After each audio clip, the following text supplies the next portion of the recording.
proudest day, and the proudest time in the seat of a rally car, because that day and that hour and those minutes, I got the bit between my teeth.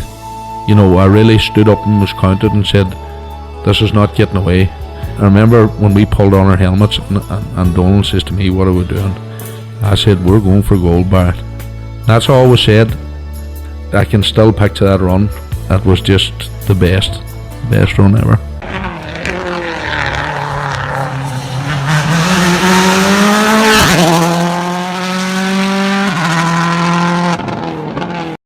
The 2026 season continues on Krunching Gears, the rally podcast. You are very welcome along.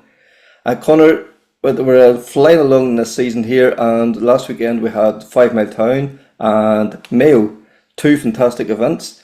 We talked to the winners from both events, Niall McGonigle from Fivemiletown and David Kelly then from Mayo, and also then Brian Lavelle and Jack Kelly, his co-driver, who won the two-wheel drive in Mayo. And we also then got a chance to catch up with Gavin Campbell, the Northern Ireland Championship Coordinator as well too. So lots to talk about. And I suppose we should start in Fivemiletown. They were so lucky with the weather, and they're going to admit it, you know, not massive entry, but the quality was there. Look, super event, very, you know, tight turnaround from the last time the event run. And again, an absolutely fantastic event, some great praise from the competitors. And as you say, mightn't have been the biggest entry, but it certainly was quality. Like the amount of R5 machinery on that start line was just incredible. That's for sure, yeah. Like, we are going through a golden era. You know, we are going to look back in 15, 20 years' time and go, aren't we blessed we were there, you know? So there's no doubt about that there. So anyway, first of all, you know, Niall McGonigle, I spoke to him. He's been there with Owen Motor Club through the years. He's done everything, you know, and one of the events he helped to organise was Fivemiletown. And this, you know, is obviously a rally very close to his heart. This is his second one on the event, so that was the first question I asked him. Was it good to win again? Aye, good, Kevin. Good to get it again. Back to the favourite one. We never can seem to stay away. The plan was never to go to the rally, to be honest.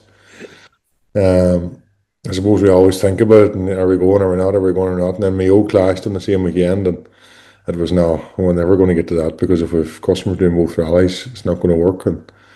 But it ended up did work, because we had 4 cars going to Mayo, and then they ended up there was nobody going. So whenever the last man pulled from Mayo, I says, do you know what?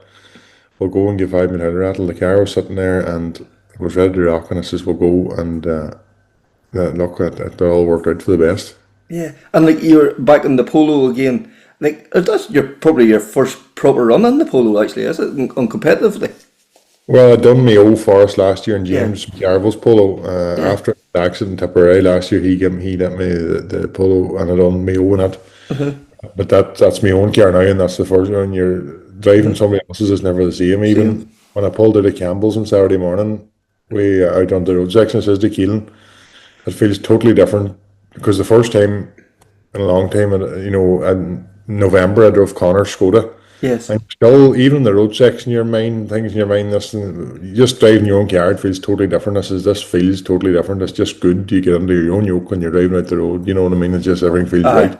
Yes. There's not that thought in the back of your head. What if? No, we were lucky. Like, I was lucky to get that car, because it was Tim McNulty's car, and we had run it for the last 2 years, and I knew every nut and bolt, and we knew what we had serviced and what we'd done on rebuilds. And our customer of mine, Gary Reedy, bought my Fiesta, and everything clicked into place, and it all happened quite fast, and it was good to get the car, because at least when you know we're inside out, then it's better than getting a car that you don't know. You know what I mean? Hi, and like we've said it before too, like how good the polo is. Like it's 10 years of development, you know, compared to the Skodas and all that. But the car is still a very capable car.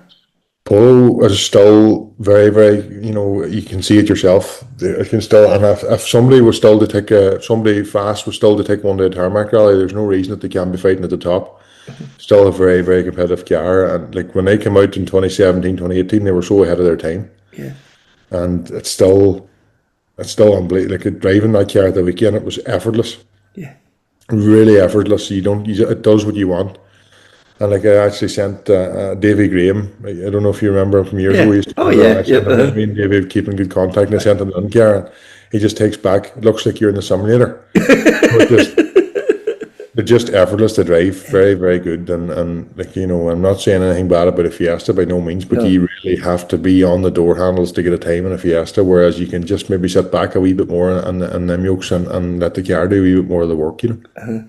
And like, you know, there's no point in saying, like, I'm sure Oma Motor Club were a wee bit disappointed with the number of entries they got, but the quality of the entry they got there last Saturday, like, it was like there was going to be no easy run there on Saturday.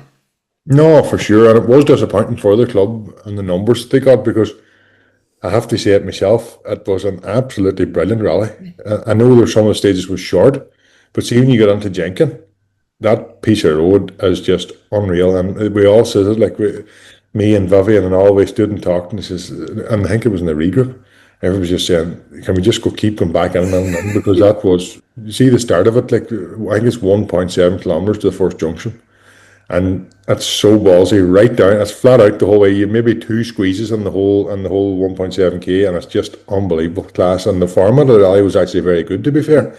And I says to Lewis at the end of the last stage, fair play, because I never thought actually, whenever I had been running the rally 5-6 years ago, you would have never thought of doing the way they end the Jenkin and stuff. Flynn's Lane, it's like 30 years. Because I asked Lewis on Friday night, I says, when was the last time that was used? Oh, he says, McGurk was on a metro. Like that's a Not there yesterday, yeah. No, and it was very, very good, I have to say. It definitely was a class rally now. And like, I know, like, I didn't get the chance to get up to the event, but like watching her trying to keep up with it online, every stage just they seem to run on the button of time. To be fair, well, we were second at the start of the rally, but then when we were first on the road, we didn't wait no longer than 4 minutes from we pulled up at the rival till we were on the stage. Yeah. And that's good for everybody, for us, because your head's not getting the spin. For the spectators, there's nobody moving at the place. Because you know, it was very, very good, I have to say. There was no hold-ups, no nothing. It was very well run, like, definitely. Yeah. Because, like, you know, and we've said it before, like, Oma Motor Club run the 50th anniversary dinner. They run 2 days of the Bushwhacker. They run Fivemiletown in November. They run now there last weekend. Like, and yes, there's a few people, but this is not a massive team. It's a small group of people that's making all this happen. Oh, I know who's on the club and the committee, because I'm in it for long enough myself, and it's the same people does the same stuff. The safety plans and all the hard work was done by 2 or 3 people, you know. And yes, there's a good team of lads there go setting up and stuff, but even, like, you know, because I would still be chatting to them, and the week before the rally, they would normally do the setup, and I was chatting to him, he's going out setting up. No, we're going to leave it the next week to see what does definitely happen with the rally, because there's only so little entries. They didn't start setting up till Wednesday. Right. And like the job, you know, the weather they had, It's horrendous, wasn't it? Yeah. Fair play to them, because it's only the same people doing it every time, and they only after getting probably dried out from November, they're back out at it again. You know what I mean? That's good. Like, but them people don't last forever. Kevin's the problem. No, that's the one. That is the big worry. But as well, you know, running the rally in November and then turning it around again, they used very little of the roads you used in November, and a small enough forest complex. They were able to find variations, and I think that really stood to them as well too, because you weren't going over the same roads again. It did, because me and Vivian was actually having a talk on Saturday morning. Actually, you know you're going, and you know you're going, blah blah blah. But I never ever was on Brown's Hill or Mullifad in a rally car ever. I don't actually think I was ever on Brown Hill in my life. Never mind in a rally car. I was on Mullifad because I used the stage when I ran the rally, but never drove Crockner Rally or Jenkin that way. And we're having the crack about it, but brilliant. Like, you know, and I know Brown's Hill was very, very tricky stage and very slippy, and there was casualties on it, but you have to fire that into the mixing all the time too to make it a wee bit more interesting. Because and you talked about, you know, that first, you know, kilometre and a half, or, you know, almost 2 kilometres at the start of Jenkins. I know, chatting to Mark McCullough there, he was there for I think was it the third pass of it, and he says, like, Adrian Hillington had retired earlier in the day, and he made the effort to come walking up. He says he always wanted to come and watch Fivemiletown, and that was the place he wanted to watch it, because he says that is just epic along that stretch of road. He actually commented under a post up on Facebook, and he actually commented to say he was standing there at stage 10. The commitment was unbelievable. Even good to see it, like I said, because you know Adrian Harrington this years, and you be chatting to him, and it's good and he knows that road better than anybody. Probably. Oh yeah. So no, it's good to see that, surely. And there was, to be fair, for the entry, the number of spectators was unbelievable. Yeah. Because I actually said to Keelan at the end of the couple of stages, there's some people in there. I didn't see them, he says, but, you know, I was able to spot there was loads and loads and loads of people outside, to be fair. And you said something there too. The amount of rain it was last week, And there was actually dust on Saturday. It was unbelievable. You know, like, I don't know what kind of who they prayed to or what, but the weather gods was so kind to you on Saturday. But when we came out of the first stage, it was mucky and wet. And you went down to Krunching Rally, and it was a wee bit more open, but it was still wet. And then you got to Jenkin, it was bone dry. It was just total opposite, you know, and it was class to get into a proper dry stage again. Yes. Because even when you go to O'Connell's to test, it's not getting a chance to sit, you know, and the muck's on, water's all come to the top, and it's just you're driving in the damp all the time. Just when you get into the wet or the dry again, you can just get the brake in and then get it nailed to the ground. Like it's definitely remembers you on the middle of the year, and that's good. Yeah. And like, you know, and I've asked older people this, and I'm sure there must be no feeling like it. You know, fifth gear on a gravel stage, the car just, you know, doing its thing, and everything, the diffs and everything just pulling in and all. Yes, tar's probably good because it's so precise, it's so, you know, fine lines. But the gravel, the way the car moves about and all, is that just the best feeling? Well, I haven't done a lot of tires, you know, but done a bit of testing and still do a bit of testing with customer and stuff. But I done obviously the rally in Isle of Man in October. It was definitely good. I haven't done a proper dry rally yet, but I came out of the stage 4, I think it was the first run of Jenkin, and I says to Keely in the road section, I says, "Sir, Isle of Man was good, but that there can't be matched. That is just unreal. When that thing's moving, you in the limiter in fifth gear going along that first bit of Jenkin, and the thing just stepping out for you, and just knowing it's under you, like it's some feeling. It really, really is. When you can just touch the brake and pull the thing back in again, you know." And tire, and that happens, your airplane crash, you know what I mean? And gravel, you can get away with it, and you can take that wee bit extra risk because you know you have more hope of getting it back again. There's nothing like the gravel, and I really do mean it that there is more men than the tire should dip their toe in it, you know, because it's just, even for car control, it gives you so much more to benefit you go back to tire again, you know. I think anyway, I could be mad, but I definitely think that you can throw the car about a bit more when you go to the tire then, and not fear to let it move and let it slide, you know. Because I firmly believe, remember the year Gary Jennings went back to the gravel in the Group A car? That's right. Like, he had a phenomenal year that year in the tar, and I put a lot of that down because he had a very natural rhythm anyway, but he felt the car more natural, more normal below him than on the tar. That's right, and I suppose he was in the car more too because he was doing the flip between the two. But no, for sure, when you're letting the car slide about and move a bit, and especially at speed, it's easy to slide a car on junctions, but when you're able to do it at speed, you have to be able to carry that anywhere then, you know what I mean? It definitely helps, for sure. And like Fivemiletown, even there at the end of the year too, Josh Moffat had the Hyundai back out in gravel again, and I know, speaking to him at the end, like, he was after doing, was it 10 stages? He was ready to do another lip. He was just loving being back in the gravel because he said it's been so long to have been back. You could see the smiles of him in Sligo, and you see, I suppose the gravel for them boys is a lot of less pressure, and they can under the yoke and really, really enjoy their day on it rather than waiting to get a time down a stage and been really under pressure to try and win all the time, you know.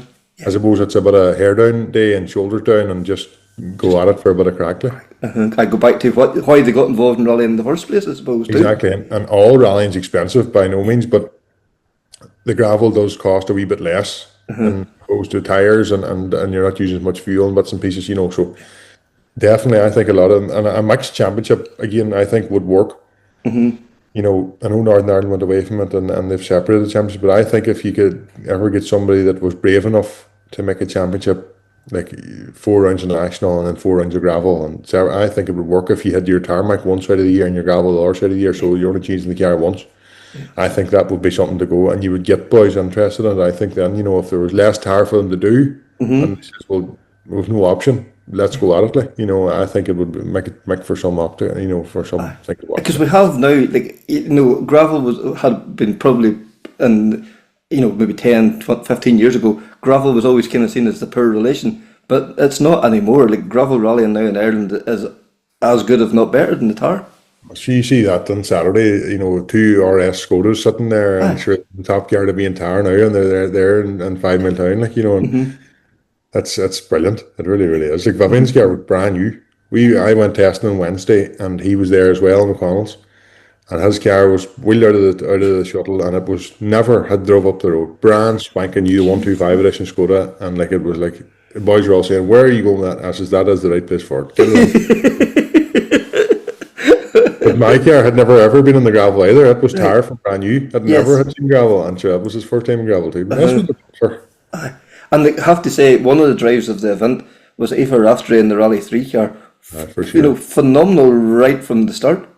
I was actually down in Aidan Ray's yard this evening, and I was chatting to the two boys, and sure, they're rally mad. Yourself, they're rallying away, and they were out watching with Aidan, and they said she was class to watch. Wild commitment, unbelievable. She was just chucking it in and big slides, and really you could see that she was on top of the car. Yeah, great to see.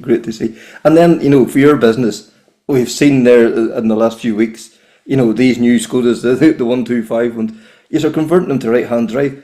Things are booming for you.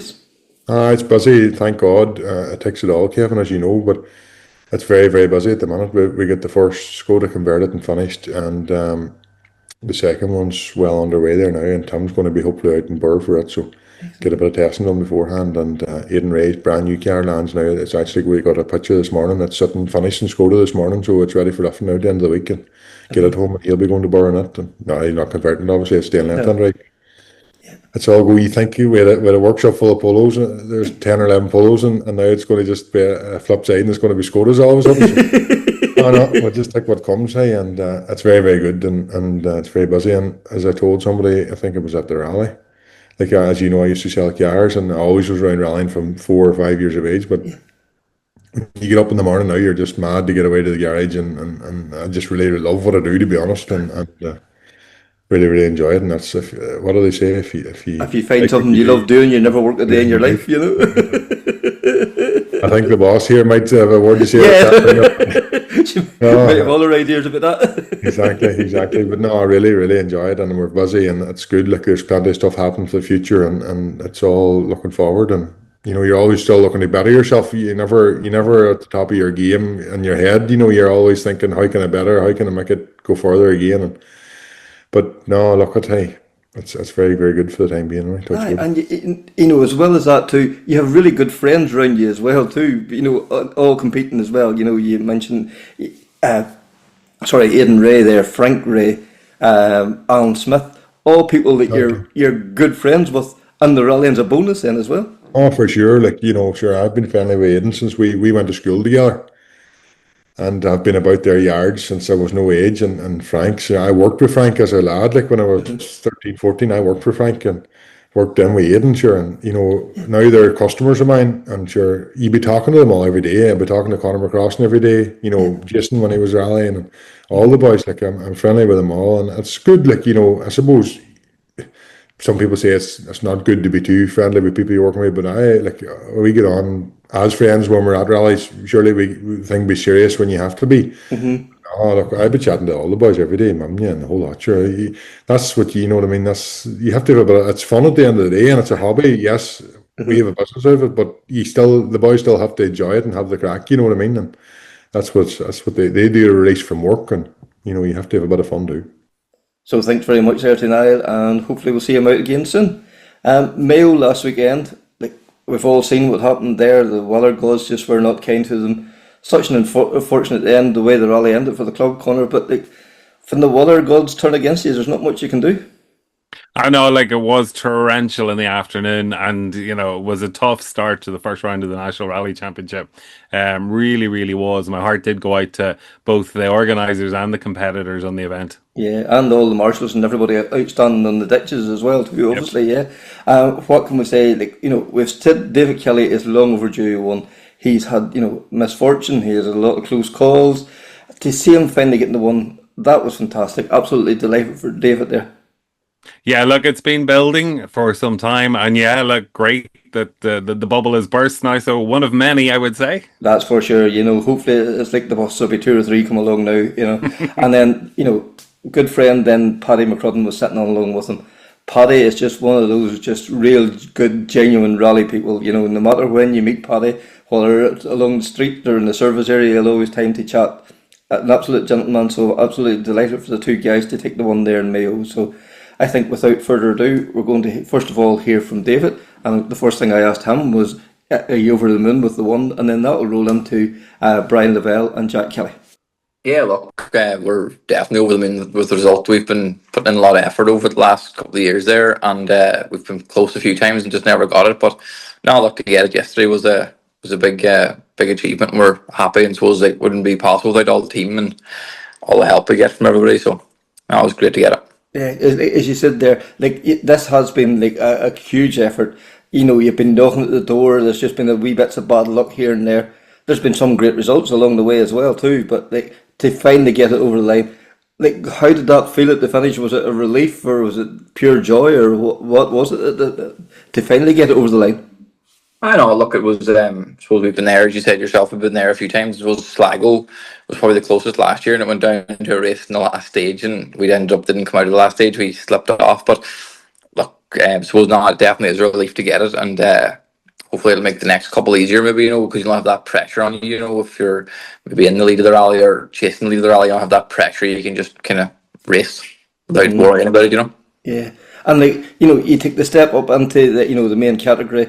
You've had a Fiesta, then into the Citroen, but the car that really seemed to click was the Polo. It just seemed to really fit you like a glove.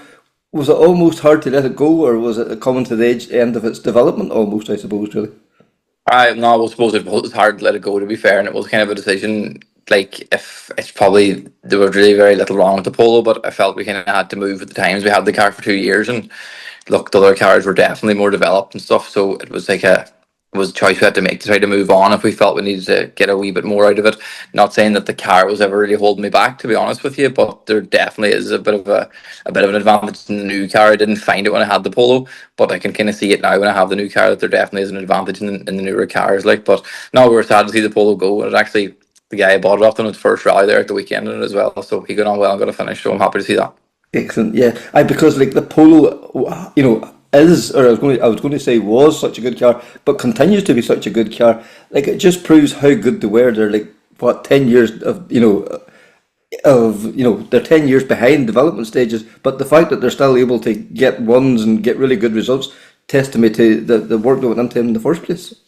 Oh, definitely. Like they were way ahead of their time when they came out first, and then like nothing really passed them out until maybe like say beginning of last year. Really, like they were very good up until that. Like and the development then of the Skoda and the Toyota and the Fiesta who's getting developed. But I think the Skoda and the Toyota were definitely the big pressure was put on there. Maybe past this or passed out the Polo a bit, but no, look, we're happy with the new Skoda as well. Like it's still probably finding our feet with it in terms of where the tweaking of it and setup and stuff, which we were probably spoilt in the Polo that we had found a good spot with it and we were sticking with it. But no, we're getting closer in the Skoda now, and I think it's only going to get better. Yeah, because that's 2 events under your belt now, and like as you say, like the transition has been pretty straightforward. Yes, there's going to be probably obviously small refinements, but it's down to small margins now at this stage.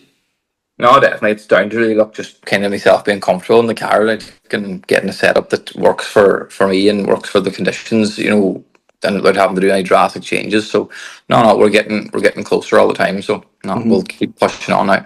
Yeah, and like yesterday, like the Mayo, I think proved just how good Irish rallying is. Like, there was only I think got whatever 6 stages, but like there was 3 changes of lead over that there as well. Just shows you like how competitive it is. There's nothing in it. You have to be every stage, every corner. You have to nail it.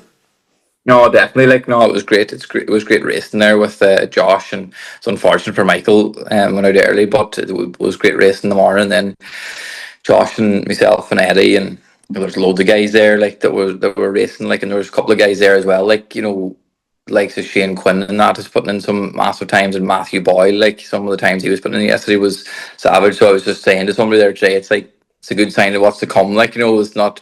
I don't think we're going to always have it. It's not just going to be us. There's going to be loads of guys coming there, getting faster and faster every rally. Like, and it'll be good because that's what we want. Like, we want racing. Like, aye, because like it used to be there was maybe 2, maybe 3 sometimes. Now there's a top 12, 15, and any one of them is capable of punching in the fastest time. No, yeah, no, definitely. Like, and just showed it there yesterday. And suppose when you get into them national rallies where the stages haven't been used, when people aren't maybe familiar with the stage, it definitely leaves it a lot more level playing field as well. So it's good. That's good. Like, yeah, and then obviously the conditions yesterday, like it was all looking so good. Saturday was like perfect conditions. There was a wee bit of rain in the afternoon or whatever, but then it dried up again in the evening. Fantastic ceremonial start, good crowds out. and then, you know, like having somebody like Austin McHale there to wave you off, it was all looking so good. Yeah, it was. It was looking good, and I suppose it was everything was fine up until stage 5, and it kind of just turned drastically bad. Then, to be honest with you, like stage 5, stage 6, and from then on the afternoon, and suppose look, the call had to be made to call it off, and these things have to happen, and people have to understand that. You know, at the end of the day, it's safety first. You know, you can't. Everyone had to go to work this morning, and it's not like.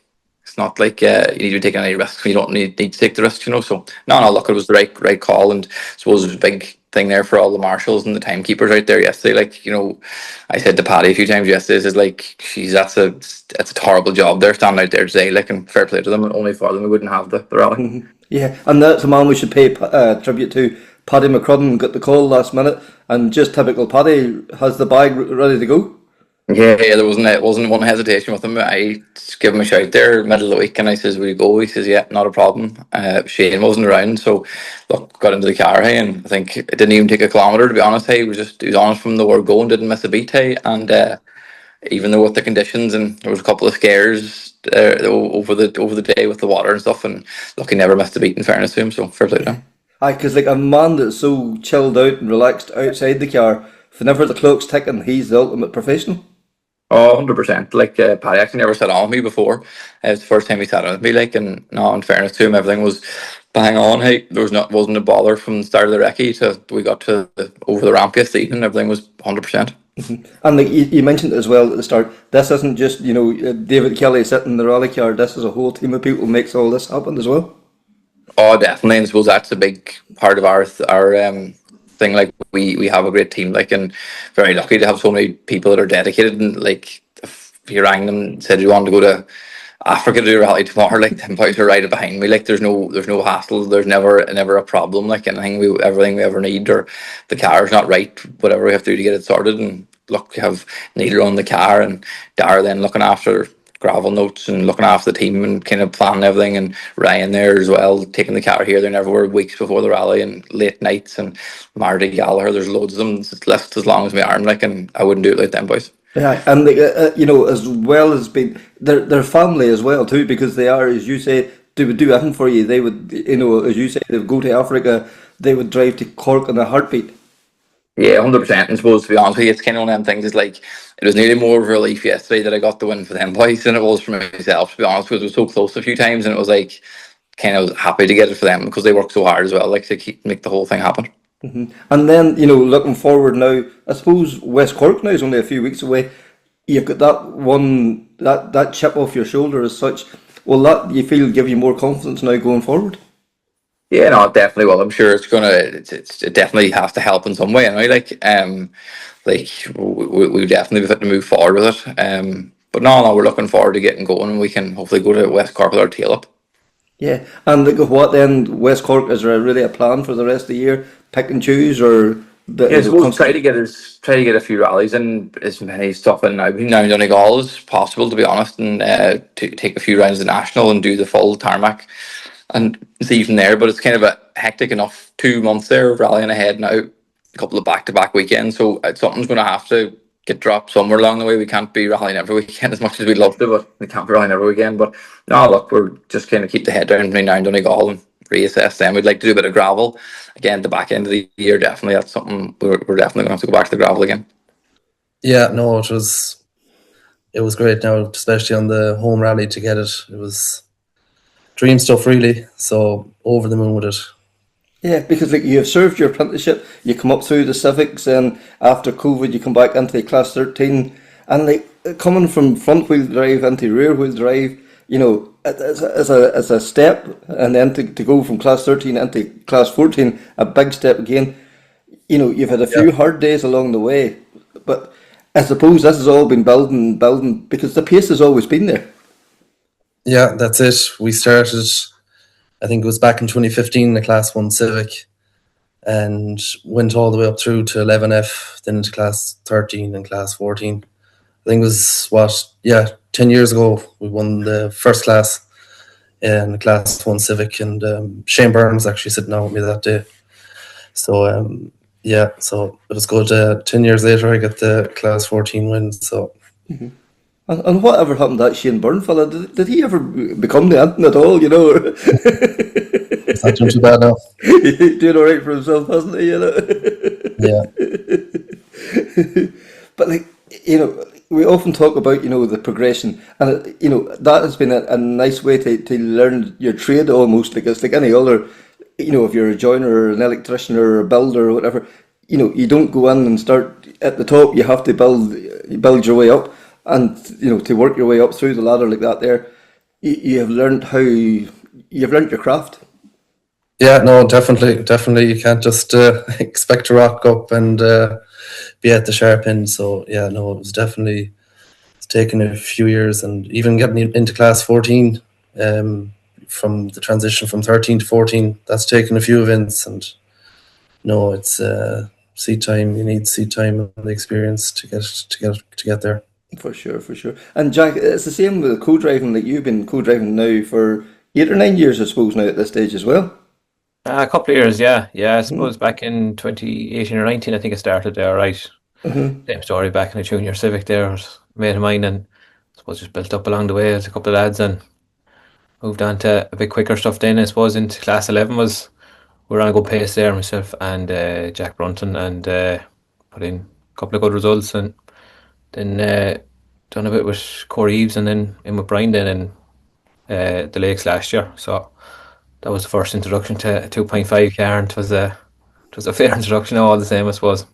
Yeah, because like those classic stages down around Killarney and all, and the 2.5 Escort, it mustn't get much better than that. No, sure. She's climbing Moll's Gap, and that thing now was, I suppose, yeah, everyone's seen the clip of it there on the way up Moll's Gap. It was a fair cut into it, but yeah, no, it was different gravy now. Yeah, for sure, for sure. And like, Brian, like, you know, this, you know, has been building all year. Like, you know, we've seen there've been a few, you know, almost, you know, really good results. No, like, did you put a big concentrated effort into Mayo this year when it was on home turf as such? No, I definitely did. Look at when I went back into class 14, we had been going fairly well in 13, say in 2024, and unfortunately we had a bad off in Carlow. And we got back out in 25 then for the circuit, so it was. And we built it up gradually, and we're kind of building it up towards Donegal, and we were having a good run up there. Just unfortunately didn't go our way that weekend, and we've had a couple of events since, but it's just been small bits and pieces going around, the small mechanical failures. So we were out in Galway there recently, and unfortunately it was the same again, broke down mechanical on the way to the first stage. So look at the local event.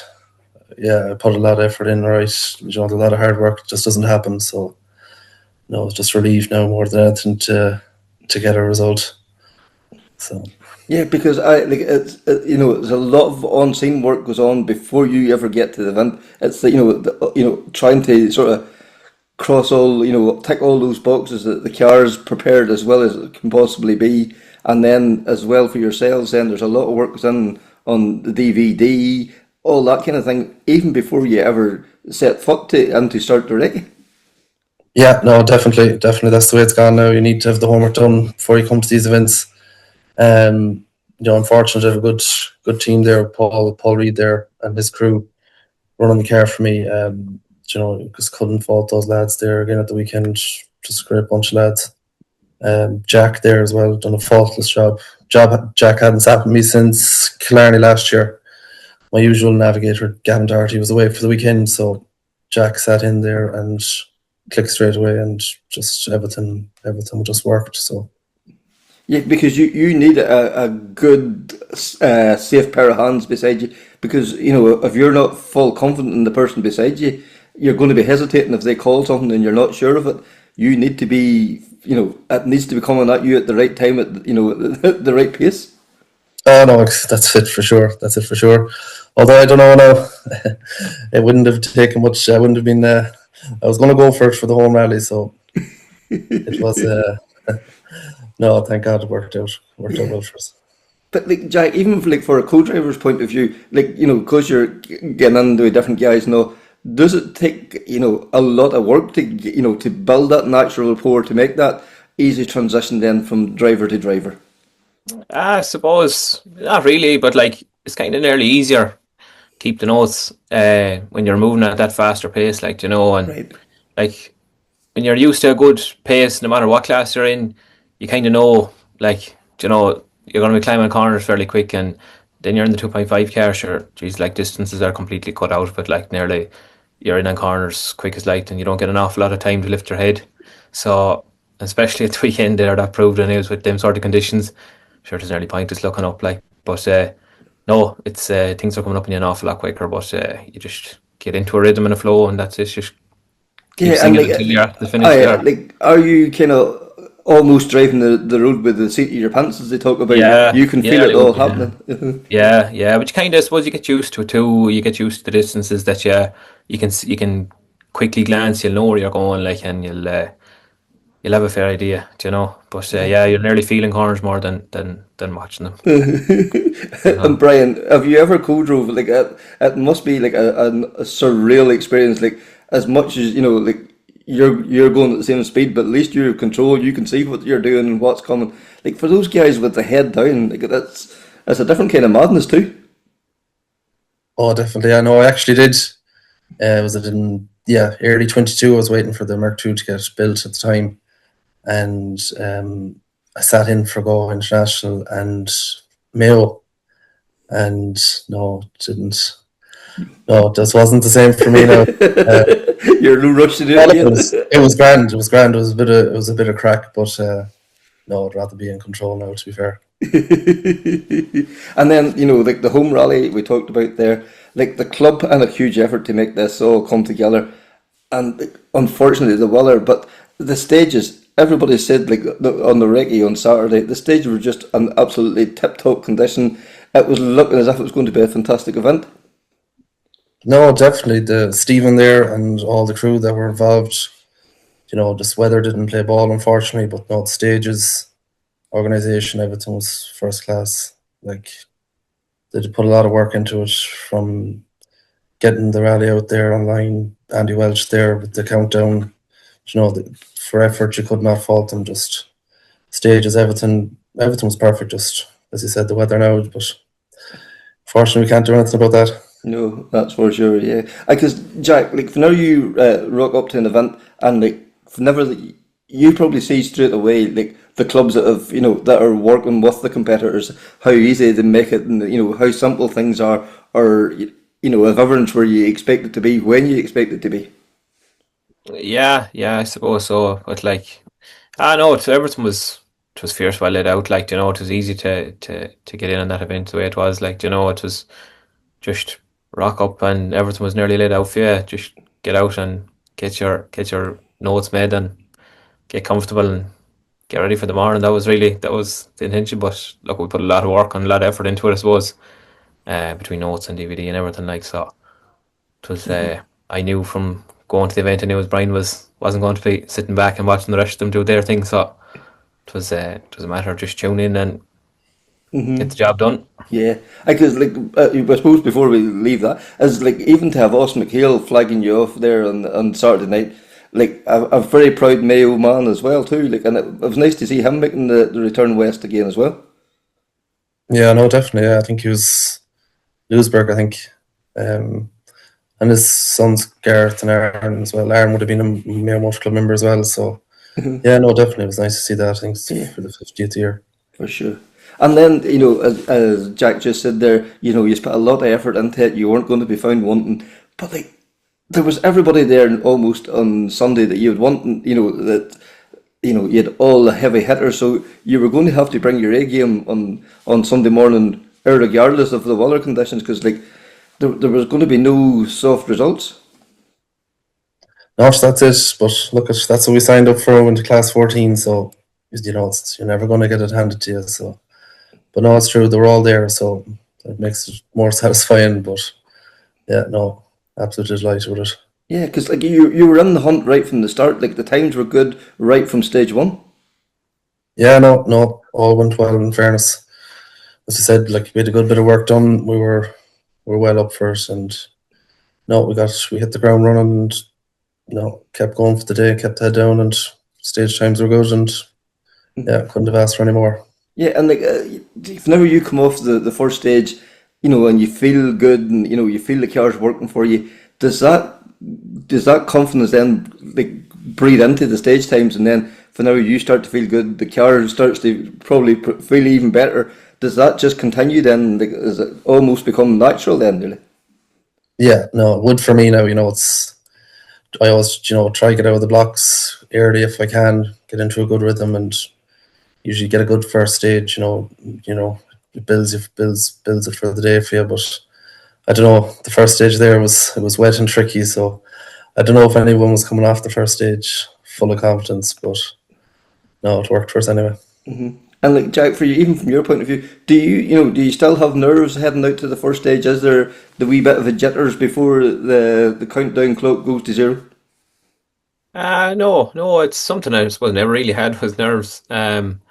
Just kind of, I'd be fairly relaxed now. I've been nearly too laid back by times, but no, it was no, it's grand. I don't mind at all. Just get down. You'd be excited building up to the rally and everything, but just as soon as you get down to that start line, it's business from there on to the finish. So just we had one job to do, and we were determined to get it. So yeah, no. And Brian, like everybody now at this stage knows how the event finished up. Like, God, like, it was seemed to be the rain seemed to be like biblical. It was ridiculous amount of rain that fell in a very short length of time. Like something like that is outside the club's control. They made the decision as best they could.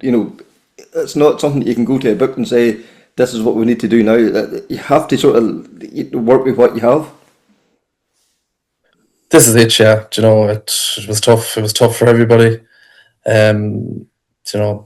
What can you do when the heavens open like that? It's tough, but I think they made the right call. I think they made the right call for the cancelling of the last stage. Yeah, and like for you to take the one away, like you say you want to play with these guys, and that's what you want to do. That is why you go rallying. Like, is it nice then to finally get that first one? Do you think that will give you good confidence now going into the next events? No, definitely for sure. Look, we've had glimpses here and there, and just one thing or another just didn't go our way. So yeah, hopefully now we might get a bit of luck and continue on. So yeah, no, we'll head for Bear now and hopefully try and do something similar down there.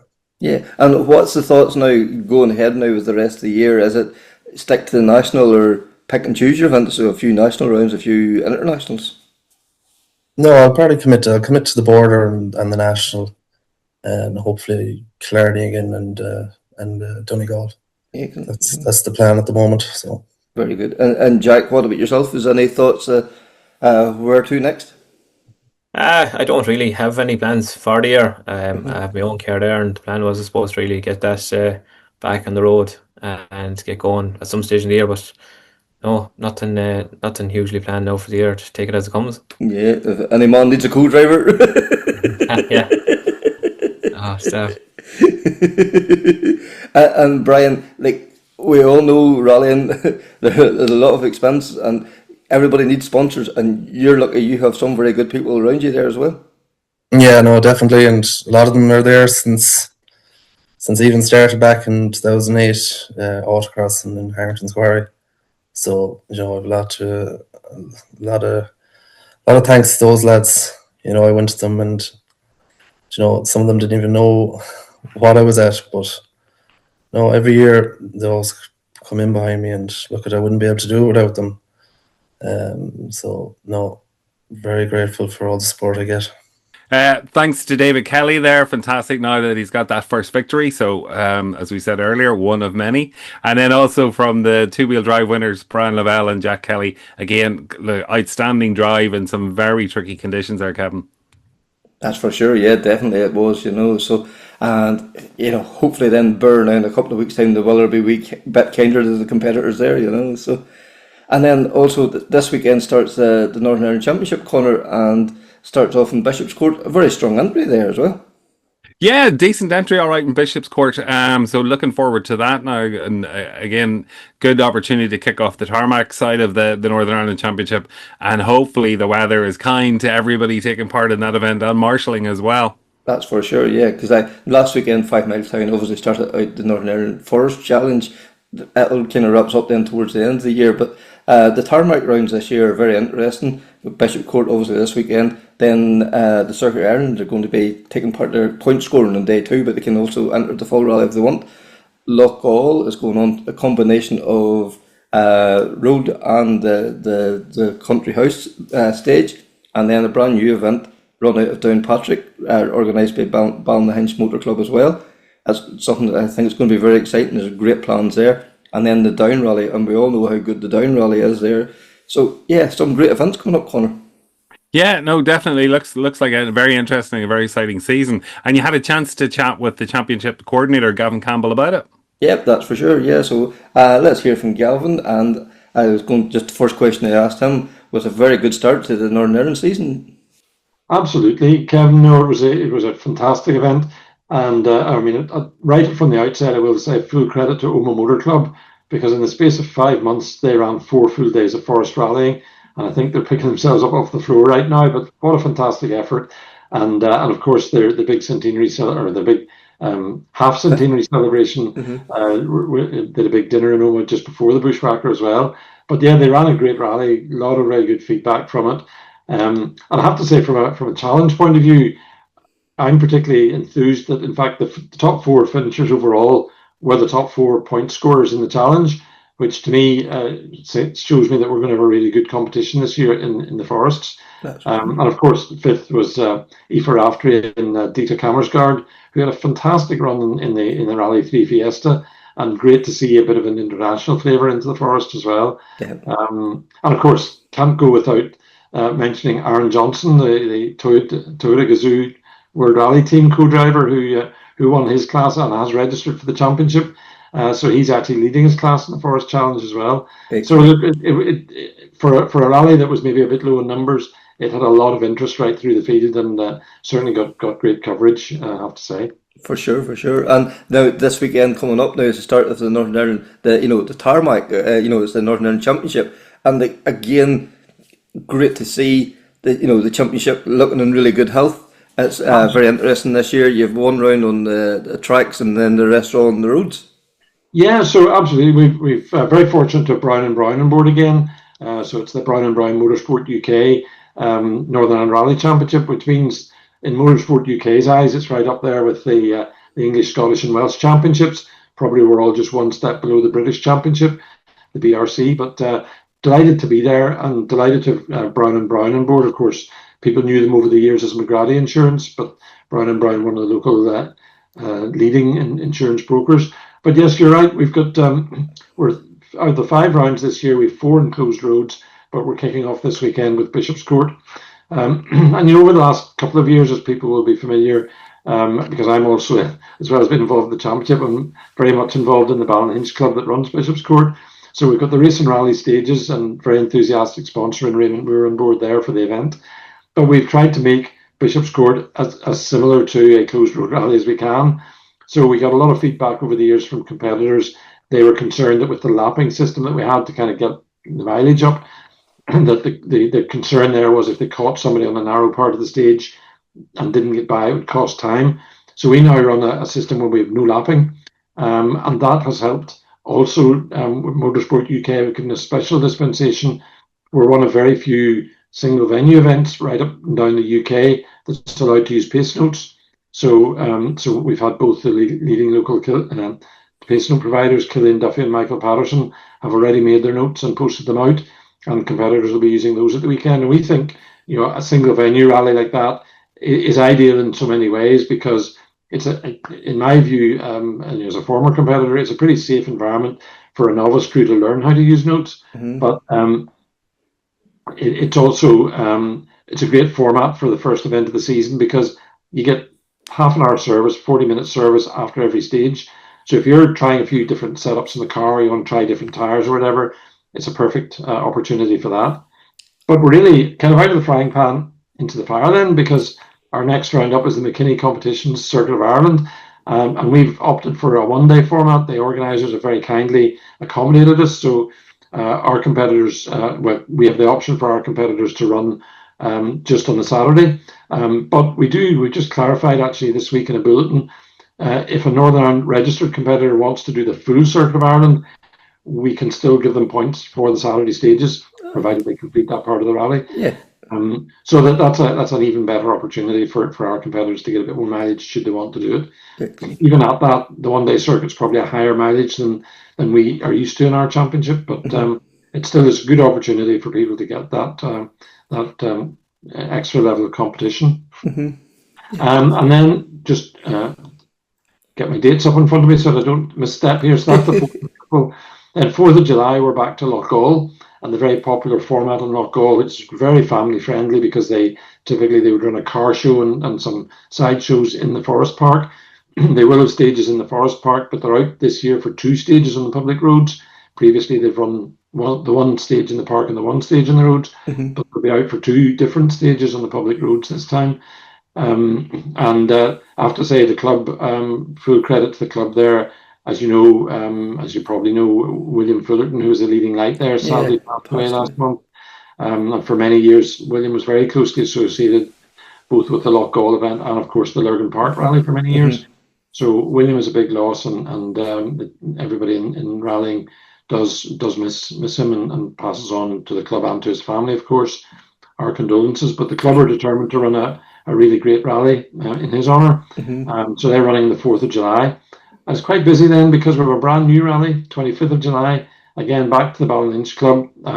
It's our first venture going it alone with a road closing order.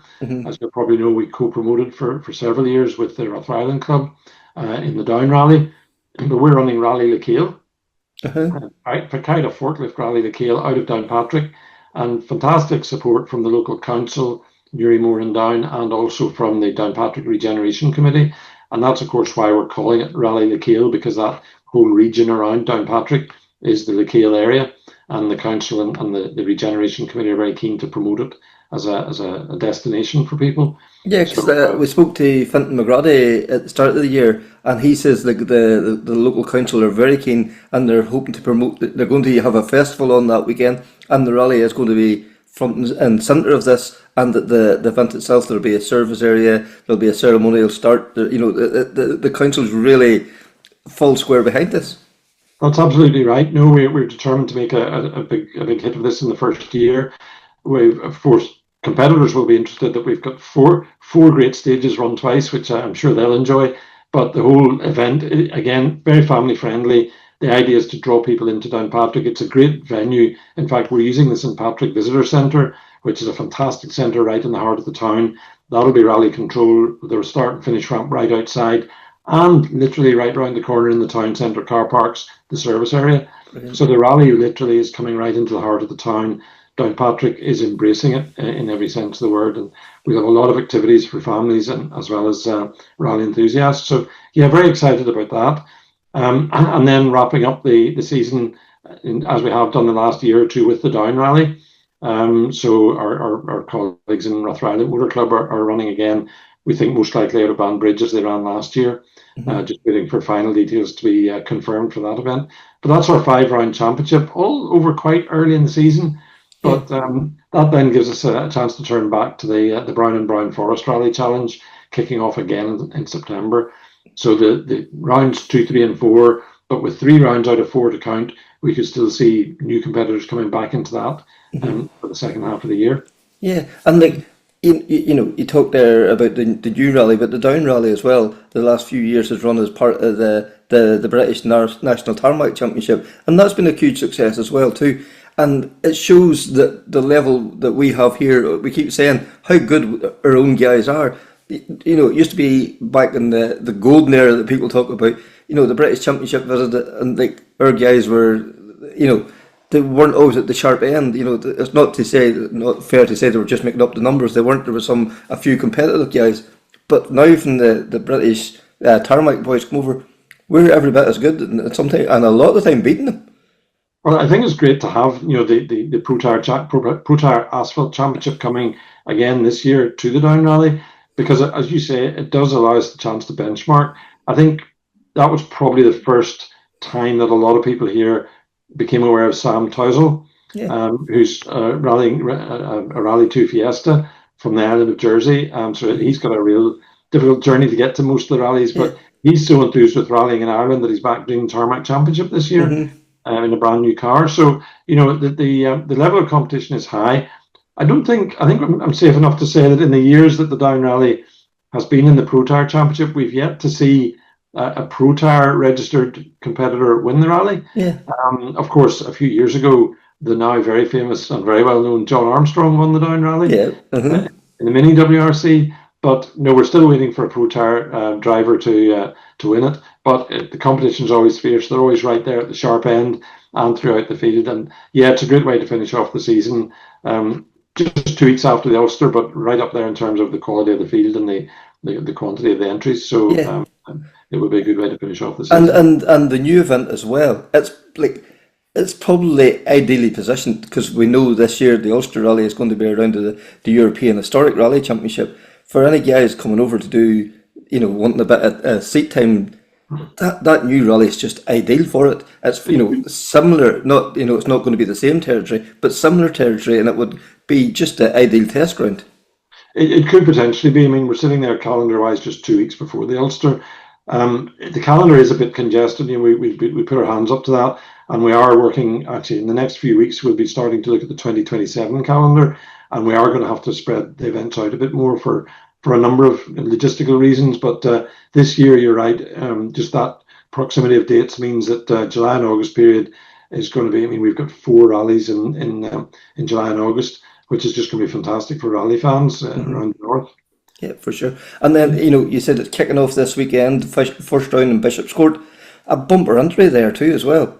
We're delighted with the entry, and again, we don't like to just focus on what I would call the sharp end, because we've got quality right throughout the field, particularly in the 2 litre class. Look like being some really great class battles.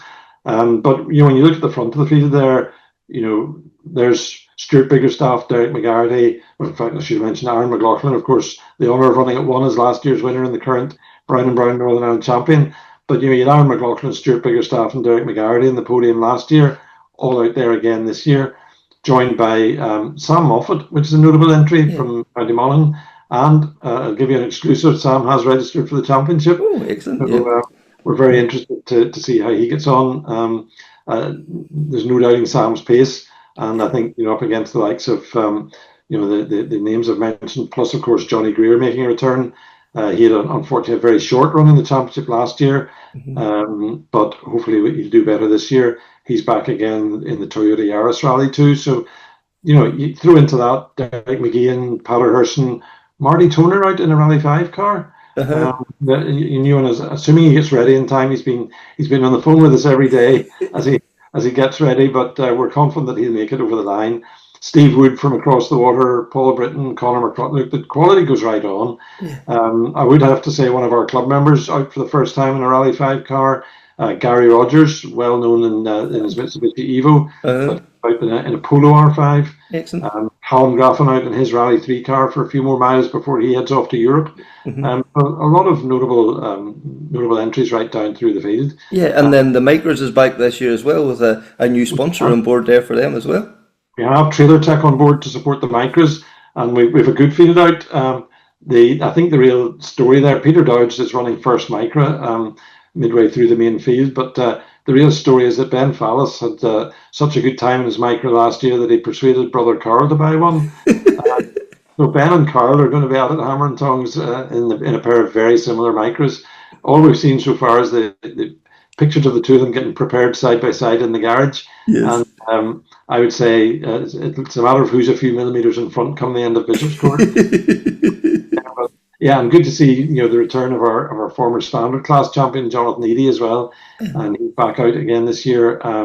And we've got Jamie McLaughlin and Aidan O'Neill and Marcus McElwee, all young up and coming drivers that are trying to make their mark. And I think Marcus, it's fair to say, he's a former Junior 1000 champion in the north as well. So, and he's a while overseas, but he's back again. So great to see him out in the Micra, which is dad kept warm for him at Bishop's Court last year.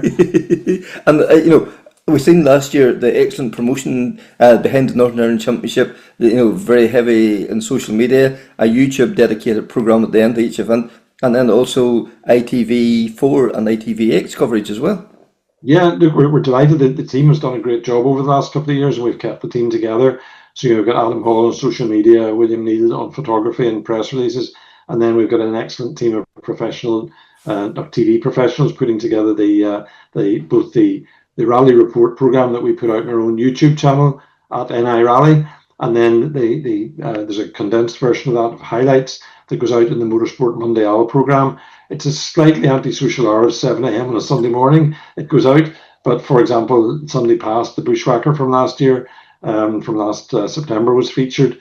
But that's a compilation program, and it goes global. Actually, I mean the worldwide audience runs into the hundreds of millions for that program. So,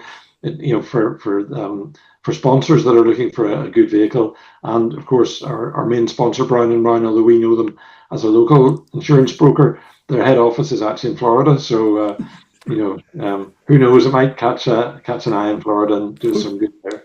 For sure.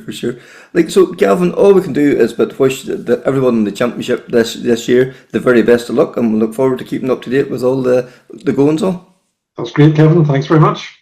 So thanks very much there to Gavin, and the weather forecast for this weekend is actually quite good. So best of luck to all competing in Bishop's Court and anywhere they're out competing this weekend, because we have some out in Spain this weekend and Costa Brava as well too. So lots going on. So that's the latest episode of Krunching Gears, the Rally podcast. Until next time, take care, speak soon, and bye.